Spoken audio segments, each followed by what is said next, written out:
Baik, Assalamualaikum warahmatullahi wabarakatuh. Perkenalkan, nama saya Insanuddin dengan NIM 2305 9050 423. Saya dari Prodi Ilmu Hukum, Fakultas Ilmu Sosial dan Ilmu Politik, Universitas Tengku Umar. Baik, di sini saya sedikit menjelaskan mengenai mazhab-mazhab kriminologi dan perbedaan-perbedaannya.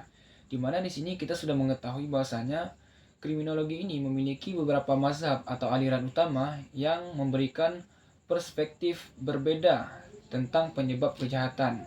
5 mazhab utama dalam kriminologi adalah klasik, positivis, sosiologis, konflik, dan fungsional.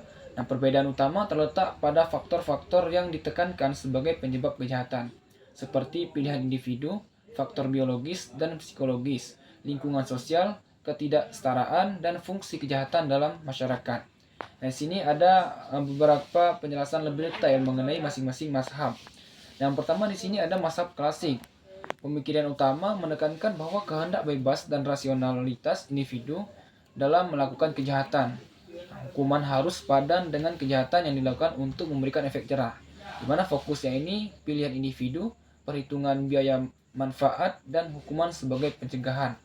Nah, yang kedua di sini ada mazhab positivis, di mana di sini pemikiran utama kejahatan disebabkan oleh faktor biologis, psikologis, dan sosial.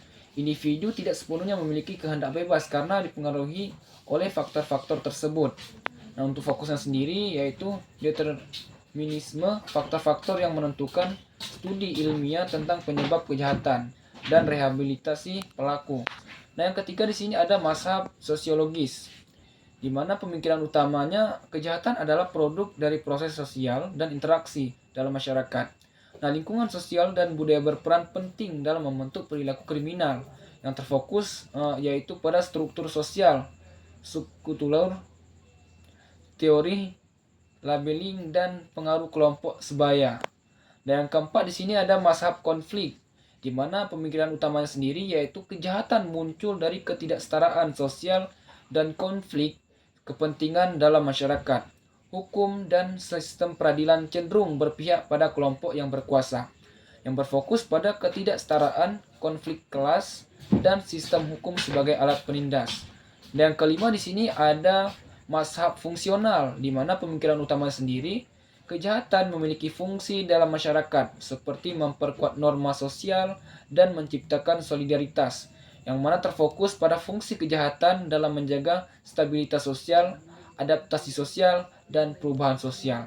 Di mana di sini perbedaan utama antara mazhab-mazhab ini adalah pada penekanan penyebab kejahatan.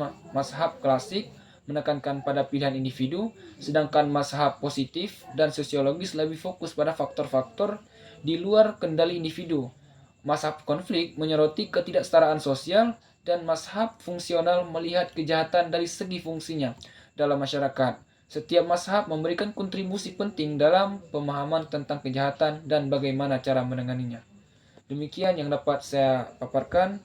Saya tutup. Wabillahi taufiq wal hidayah. Wassalamualaikum warahmatullahi wabarakatuh.